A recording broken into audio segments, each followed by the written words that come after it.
حضرت خلیفۃ المسیح الخامس ایدہ اللہ تعالی بنسل عزیز قربانی کی روح اور فلسفہ بیان کرتے ہوئے فرماتے ہیں، یہ گوشت اور خون جو تم نے جانور کو ذبح کر کے حاصل کیا ہے اور بہایا ہے، اگر یہ تقوی سے خالی ہے، اللہ تعالیٰ کی رضا حاصل کرنے کے مقصد سے خالی ہے، تو اللہ تعالیٰ کو تو ان مادی چیزوں سے کوئی سروکار نہیں ہے۔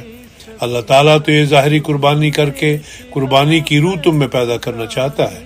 جب تم جانوروں کو ذبح کرو تو تمہیں یہ احساس ہو کہ اللہ تعالیٰ نے اپنا ایک حکم پورا کروانے کے لیے اس جانور کو میرے قبضہ میں کیا ہے اور میں نے اس کی گردن پر چھری پھیری ہے۔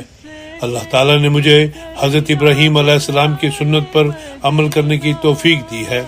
اللہ تعالیٰ نے مجھے توفیق دی کہ میں نے رسول اللہ صلی اللہ علیہ وسلم کی سنت کی پیروی کی، اس جانور کو ذبح کیا۔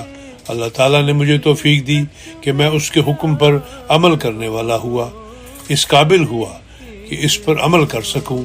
اس نے مجھے توفیق دی کہ میں اس کی رضا حاصل کرنے کی کوشش کرنے والوں میں شامل ہوا۔